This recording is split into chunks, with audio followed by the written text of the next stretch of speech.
So, brothers and sisters, we are going to read from the Word of God, and there's three scripture readings today. First one is Romans 12, verse 2. The second one is Philippians chapter 4, verse 8. And the one that we are really going to focus on this morning as our main scripture reading will be Ephesians chapter 4, verses 22 to 24. So I want you to go and open, especially at Ephesians.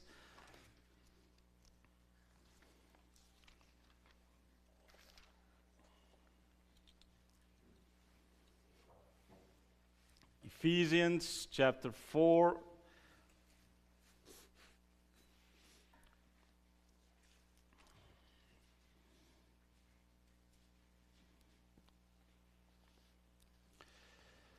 So let's read from verse 22.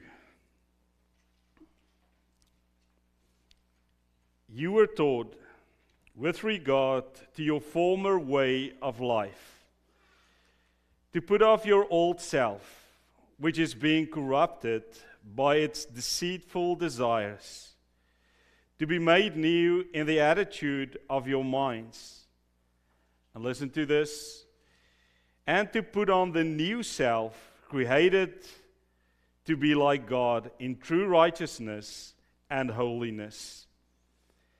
Therefore, each of you must be put off falsehood and speak truthfully to your neighbor, for we are all members of one body. In your anger, do not sin. Do not let the sun go down while you are still angry, and do not give the devil a foothold. Anyone who has been stealing must steal no longer, but must work, doing something useful with their own hands, that they may have something to share with those in need. Do not let any unwholesome talk come out of your mouths, but only what is helpful for building others up according to their needs, that it may benefit those who listen. And do not grieve the Holy Spirit of God, with whom you were sealed for the day of redemption. Get rid of all bitterness, rage and anger, brawling and slander, along with every form of malice. Be kind and compassionate to one another, forgiving each other, just as in Christ God forgave you. And this is the word of God. So, brothers and sisters, you do know that we are busy now with the sermon series of do not be conformed by this world, but be transformed by the renewal of your mind, so that we can discern what is the right will of God. Romans 12. So this is what we are going to focus on today and as well as next week with the sermon series. So last week, remember the creeper van? That was the way that I tried to explain to you how easy it become to be conformed by the view of the world, how the world teaches us what to think and how to think. But today we are going to stand still and discuss something about not all thoughts are neutral, and not all voices deserve authority. Listen to this again. Not all thoughts are neutral, and not all voices deserve authority today. So there is a mouthful, a lot to fill your brain with, a lot to think about when we say not all thoughts are neutral. And not all voices deserves authority.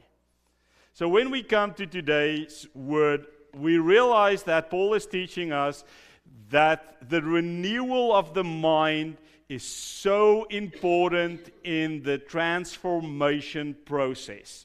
So remember, when we say we want to be transformed, it means that we want to be transformed by the Holy Spirit.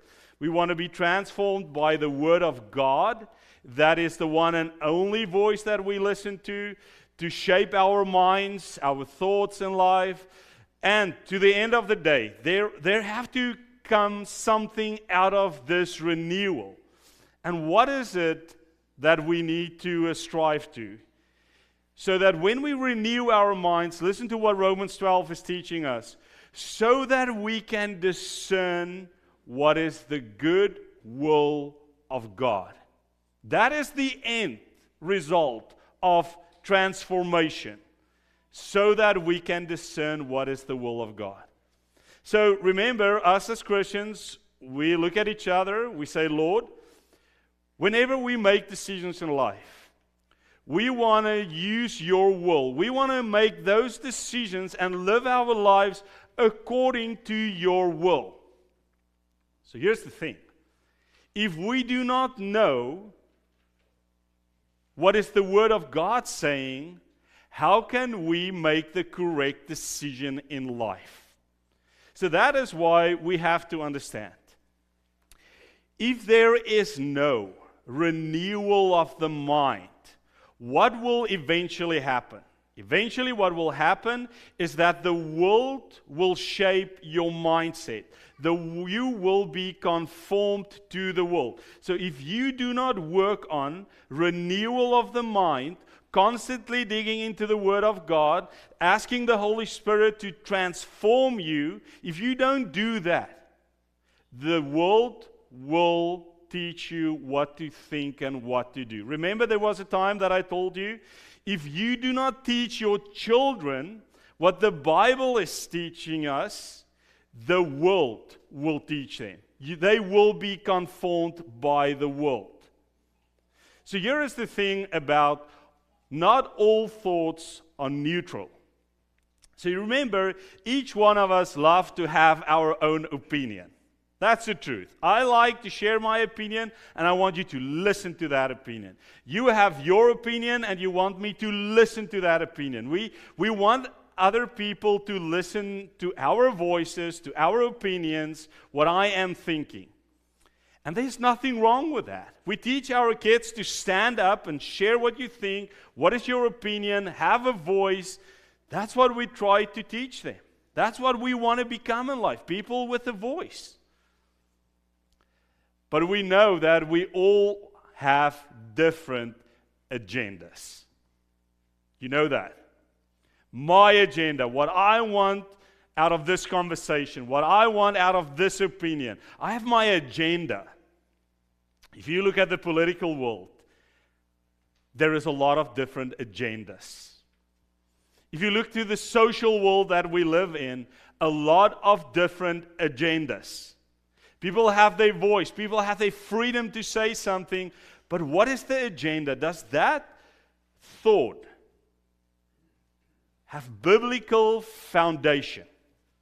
And think about it. Today, we live in a confused world. That is the truth that we deal with. We live in a confused world. Why?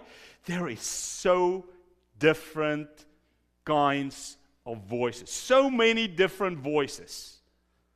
Today, even you don't know if you listen to a short clip about news, or is that even the truth, or was that created by AI? Another voice that's just been added to what is the truth? What is the real thing? Which thought is based on Scripture? So we live in a confused world. We don't know who to listen to, who to believe, what is the truth. But at the end of the day, if you read Psalm 119, verse 105, to say, Lord, your word, and nothing else. Your word, Lord, is the foundation, what I base my truth on. If you go and read that John 14 part, it's clear where it says that Jesus is the only way. That's the only way, the only truth that we have, and that we will find in the Bible. But you know what? Now that we know how important it is that there should be a renewal of the mind, this biblical passage today teaches us as well the following. Think about Ephesians 4. It says, putting off the old way of thinking. Putting it off. Switch it off. So now it's easy to say, okay, Pietri, I hear you. I have to put the old way off. I have to switch it off. I have to renew my mind. But how do I do that? How is it possible just to leave the old things behind? But remember, this is the tension that we have in our lives. You cannot live with the old things in your life, which is the things that we call today the sins in life, the things that is habits, which is not found in the Bible, versus I want to renew. So when I want to renew things, it means that I have to put off the old way of living. Paul say, get rid of it. But you know what is the very interesting thing? If you want to put off the old way of living, there is a constant resistance that's going to take place in your life. Listen to this. A constant way of resistance. Because suddenly I have to renew my mind. Suddenly I have to get rid of, how do I create my thoughts in life? So say for instance, the resistance is, a lot of times, we will look at the old person and say the following. I made a lot of decisions out of fear in life. Because I know if I do not say the following, maybe what others want to hear, I will have a fear of being rejected. I make decisions out of fear. And whenever you did that in your life, you know there's resistance. The Bible says you do not make decisions out of fear. You make decisions because you have faith. And you know what your faith is teaching you about fear. To say, we do not fear. The Lord say, don't worry about tomorrow. I will take care of tomorrow. Do not fear anymore. So there's resistance of how I renew my mind. Do I use fear to create my thoughts, or do I use my faith to do it? The next thing that under this whole thing of put the old self away is it's not about yourself. Because the Bible says there's resistance. The resistance factor will start making a loud noise. And that is, it's not about yourself, but it's about how do we serve. You know, in the world that we live in, we say, it's all about me. What's good for me, what's great for me, what's the best for me, whatever makes my life better, that's what I focus on. My human rights, how I think about things. But the Bible says there is a very specific thing. The resistant factor is, it's about us. Jesus come in Mark 10 verse 45 and say, I did not come to this world to be served, but to serve. It's about taking care of your brother and sister in your neighborhood. To love them, to forgive them. The third thing that I think very important is how our thoughts is being created and established by culture and tradition. Listen to this. Culture, tradition, the resistant factor out of the Bible is your thoughts should not only be created by tradition and by culture, but mainly through Christ Jesus. What we say in this church, what we do in this church, how I formulate my faith should not be because I grew up like that. That's my culture, that's my tradition, that's how we do it. It has to be Christ. That is the resistant factor. So fear stand against faith. My will against you have to serve. And tradition and culture versus what does Christ say? So listen to this. This is how we put the old person to the side. And I want you to focus on that, and I want you to go and read that Ephesians chapter 4, verse 22 to 23 with me again. Just those two verses. You were taught with regards to your former way of life, to put off your old self, which is being corrupted by deceitful desires, to be made new in the attitude of your minds. So listen to that. You have to put off the old person. You cannot drag the old person along with the new person in Christ. We have to get rid of those things. Listen to what the rest of Ephesians 4 teaches. Say, if you steal, stop stealing. Stop doing the wrong things and replace it with the new.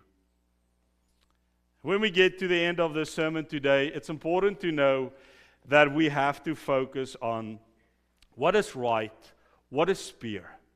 What is the things that we want to follow in life, that we want to pack our minds with, that we want to fill our minds with, and how we want to live. And now, that's when I want you to turn to Philippians chapter 4.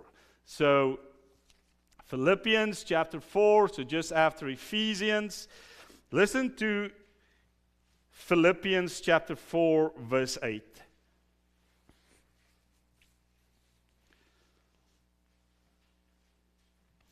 So what is those new things that you have to refill your mind with? The renewal of your mind. Remember, it's a replacement. It's not I drag the old self and just add some new things to get rid of the old things. No, you replace the old things with the new things. That's how transformation works. Finally, brothers and sisters, whatever is true, whatever is noble, whatever is right, whatever is pure, whatever is lovely, whatever is admirable, if anything excellent or praiseworthy, think about such things. Whatever you have learned or received or heard from me or seen in me, put it into practice, and the God of peace will be with you. Did you hear those things? Did you hear the replacements?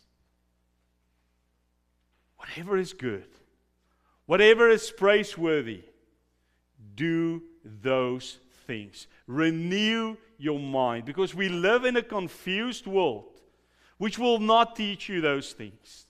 They will teach you fear. They will teach you it's all about you. It's all about yourself. They will teach you that culture and tradition play a bigger role than Christ in your faith. Those things should shape your mind. That's false. That's not the truth. That's how you get conformed by this world. Remember, what did we say last week? And we do not forget that. How does the world work? Silently, without us even knowing. You see things on the TV, you see things on ads, you hear things on the radio, you read things in the papers. You just hear it in the beginning, it's a shock to your system, and they just repeat it, and they just repeat it, and it becomes the norm. Remember what we said about, say, for instance, Sunday sports. It is, in the beginning, was a shock in your system. We don't do sports on Sundays. Then it became more often and more often and more often, and today it's the norm. And then we got conformed by the world. And there's so many things in life that become the norm, which shouldn't be the norm. A voice which do not deserve authority. Christ's voice, His word, is the only authority that we have to allow in our lives. And remember now we get to the last part of Romans 12. And now you can turn to Romans 12, verse 2. Listen to the end result. Romans chapter 12, verse 2.